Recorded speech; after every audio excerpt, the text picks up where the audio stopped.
Hey everyone, how's it going? Hope you're doing well. So the Bards Tale IV, Barrows Deep finally came out. And so if you watched a few of these already, you know the story. So what I'm going to be doing is I'm going to tell you what I like, a few things I don't like. So let's just hop right into it. So one of the first things I was going to talk about for this game was, of course, there's a decent story. So before I say this, I'm just going to say it's a bit of a spoiler.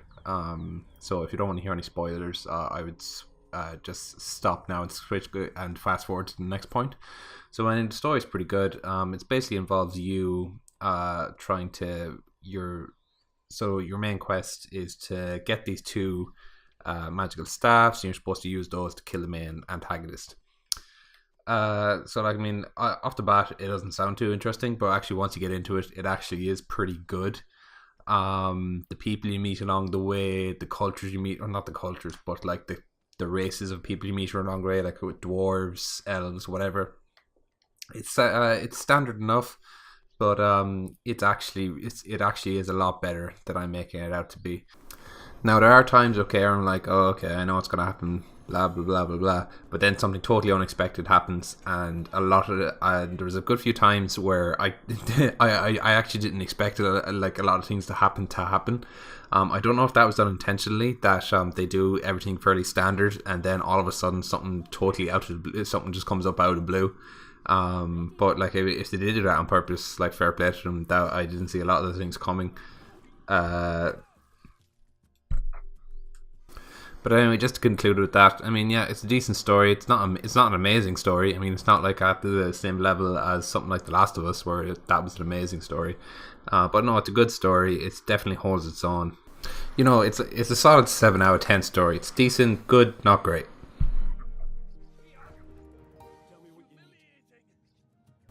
So the next pro I wanted to talk about is probably my favorite one. Is like you genuinely feel like a bard in this game. Like a bard is one of those unique characters in a game that's not really explored too much. Like usually in an RPG that's fantasy, you have your melee character that has a lot of armor. You have like a magic user who doesn't have a lot of armor. You have like someone that's good at long range weapons. You have someone that has a high critical hit chance. But like a bard is just like it's mainly like a support character that, like, you know, plays songs to strengthen the rest of your party. And that's another thing that I really like about how that when you play as a bard, you really do feel like that the songs you play help the rest of your party. And like you're not fantastic at melee attacks, you're not fantastic at long range attacks, but those things are made up by supplementing certain characters into your party. And by playing as a bard, you play different songs to increase their magical abilities, increase their strength, their dexterity, whatever.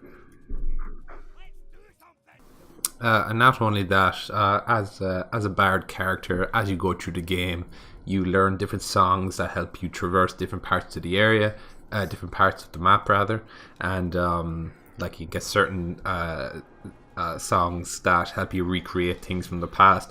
Like it gathers like a lot of, like, say if you like came across a gap and there was like a knockdown bridge there, you can like play a song to reassemble that bridge.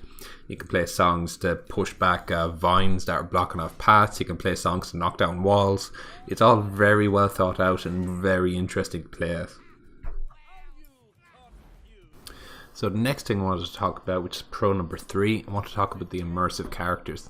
Now this is probably my most favorite pro in this list. It's just because every character you meet that can become part of your party, they all feel very distinctive. Like just a bit of a spoiler here, but there's one in particular. There's this one character that you get. He's a fighter. It's called Danglish. He's a dwarf who's has a lot of armor, and he's good at like melee attacks.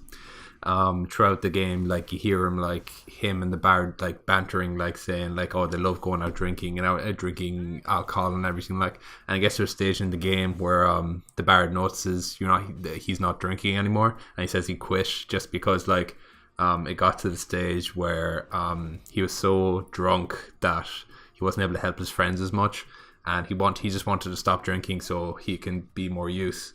And I just thought that was so heartfelt. Okay. And like there's other characters as well, like there's the Green Lady who's very intelligent and she gives like more logic, and she like when you need help she gives you the more logical answer. Then you have other characters that might give you a more emotional answer. Then there's like someone that's very cutthroat, like the rogue, who would give you a more like straightforward answer. Like every character feels like they fill a role, and every character feels like they're representing a different part of an argument, all with very valid points, but different points, so to speak. Not only that, but any new characters that you do come across and they go to your party, like every character that you come across that can enter your party, if it's part of the story, they're forced to enter your party for a while. Like you have to help them, and then when you're finished helping them, they say, "Oh, I'll come along with you on your quest." Like I mean, it's just so funny. Like the characters that choose to join your party. Like every now and again, when you're walking and you're thinking, "Oh, Jesus, boring. I'm just walking," then you might hear two of them bantering together, and it's just so funny.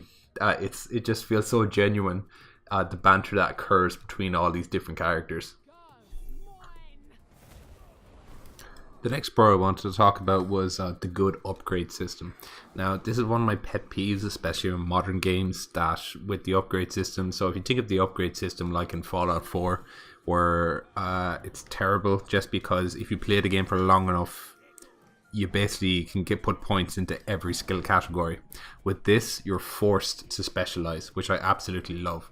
So let's just say, for instance, you have a barbarian, which is someone that has a lot of armor, and generally someone has a lot of armor and deals a lot of damage.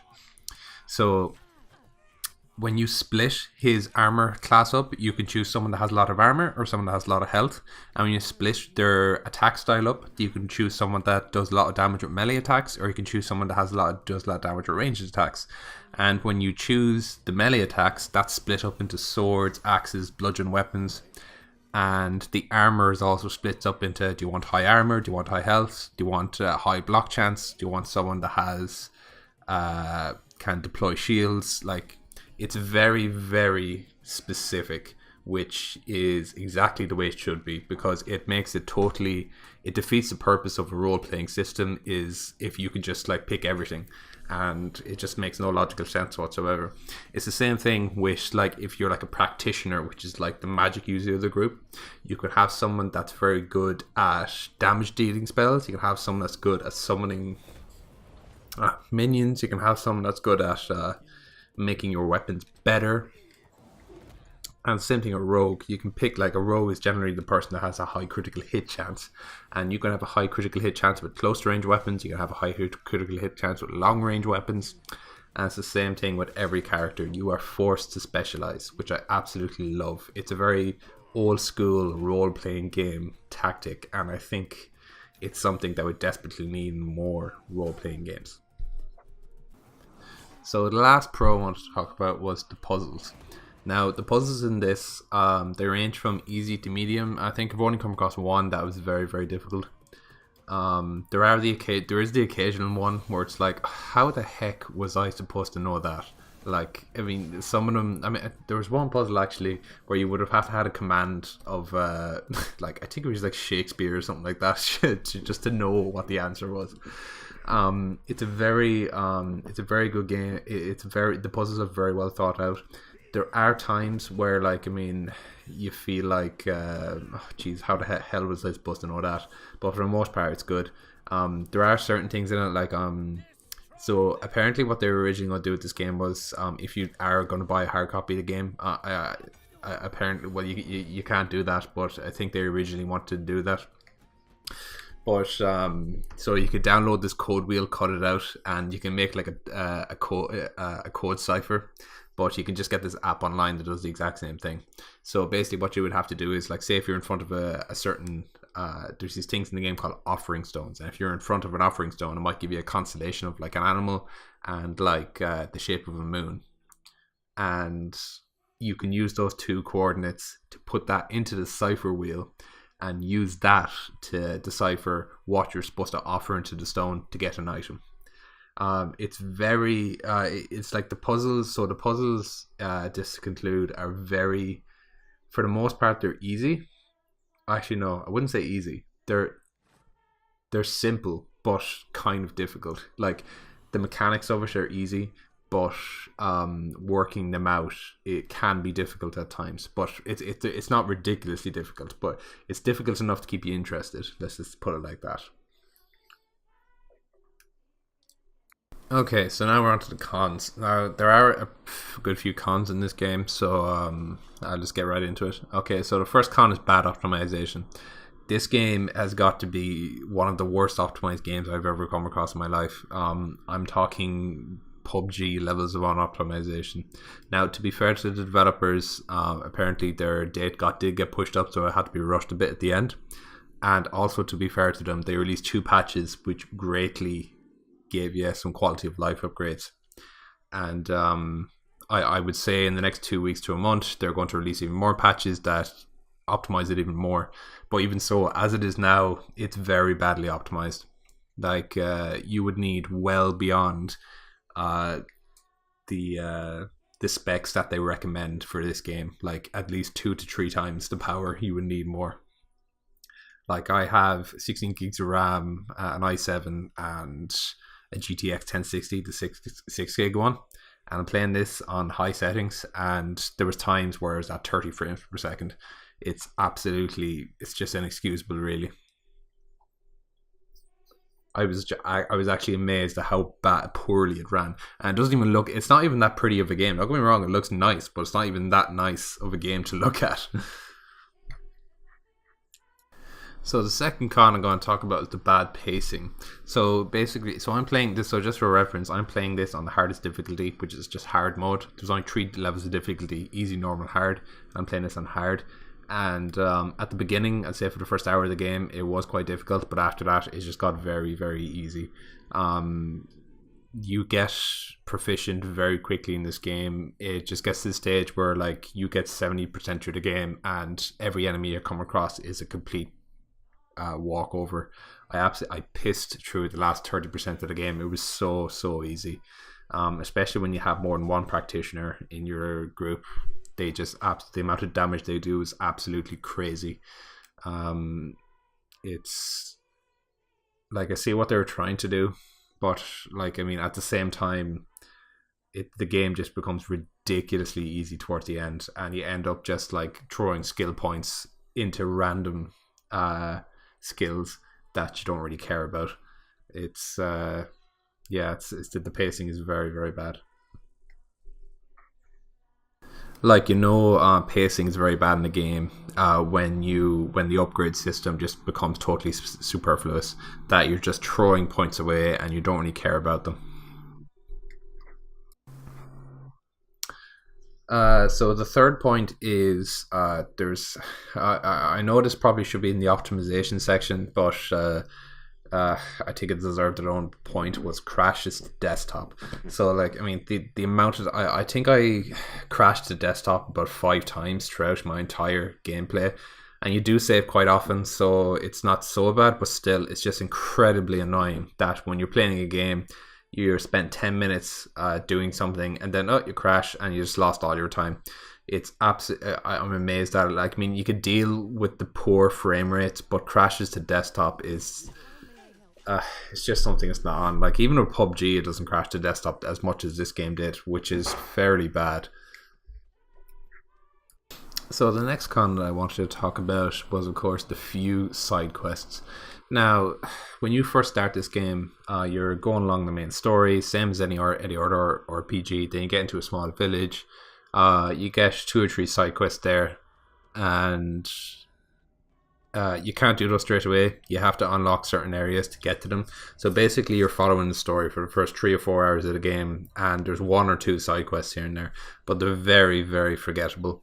The amount of side quests you get relative to how many hours you put in the main story is so small. Like I really do hope they add more side quests into this game later on, but like I mean one of the first side quests you get is that you have to find this crusader, take a desecrated relic off him and bring it back to this priest. And the amount of time it takes you to go through the story to find that desiccated relic, like I completely forgot about the side quest when I actually found the item. Like I think at the start, the first 5 hours of the game, I think you have 2 or 3 side quests, and the rest of your time is filled in just with the main story. If you want this game, if you go into this game thinking you're going to have a lot of side quests, you're going to be horribly disappointed. And the side quests that are there, they're so forgettable. Like, I mean, you don't even realize you have them sometimes. I mean, there's so one of the other first side quests you get is you have to find this mirror for this. You have to find this mirror in what's the equivalent of hell in this game, and I think you don't even get access to that area for the first 3 or 4 hours, which means you get a side quest in the first hour and you can't access that area for 3 or 4 hours, at least 3 to 4 hours, until you get into the game. Personally, with side quests, I like doing side quests before I do the main story. I don't know if anyone else is like that, but like it's just ridiculous. Like, okay, the lack of side quests. Now, I finished the game. I think the amount of side quests you get in the entire game is about 15 or 16. In a 20-hour RPG, it does take about 20 hours, but at least 20 hours to finish. That's just really small. Okay, moving on to my last con, which is probably the worst one of the bunch, is there's 0 decisions. There's absolutely 0 fucking decisions in this entire fucking game. I'm amazed it's called an RPG. There's absolutely no decisions in the game whatsoever. Like, the only decisions you do have to make is like how to spec your character, but like story-wise, there's absolutely 0 decisions. It's basically an action adventure game. It's basically an action adventure game posing as an RPG. I was so fucking amazed at how lazy they were with this. It's absolutely unacceptable. You're calling it an RPG and it's actually an action fucking adventure game. It makes no goddamn sense whatsoever. Like, whatever about certain games where like the decisions you make absolutely no difference, but there's actually no attempt to call this an RPG. There's no attempt to make this an RPG in the sense that your decisions don't do anything. I mean, it's one thing to make your decisions meaningless, but to have no decisions whatsoever, it's literally just false advertising. It's my biggest gripe with the game. It makes no sense to call this game an RPG whatsoever, apart from the fact that you can choose how to spec your character. Anyway, that's the review. That's the game. Yeah, I mean, like, Bards Tale IV, Barrows Deep. It's a decent game. It's not amazing. I don't know. Who knows? Maybe they'll get better. Maybe they'll pull their finger out their arse and try to do something about the game. But like, as it stands, like, I mean, I would say it's a good game. It's not a great game. You know, it's a solid 7 out of 10 of a game. It's definitely worth $35. $35 is I know it's a Kickstarter, but like, it's definitely worth $35. And it's definitely worth your time. But it's not next level RPG. It's pretty standard. Hey everyone, thanks for watching to the end. I really do appreciate it. If you like what you see, hit the like button and hit the subscribe button, and remember to hit the bell icon as well, so you'll know straight away whenever I make a new video. And if you like the kind of content I make, I stream a lot on Twitch TV at the link above, and I'll link on my social medias in the description as well, so you can see I post memes sometimes on Twitter and Instagram. Thanks again for watching. I really do appreciate it. Make sure to look after yourselves, guys and girls. Bye. Thanks.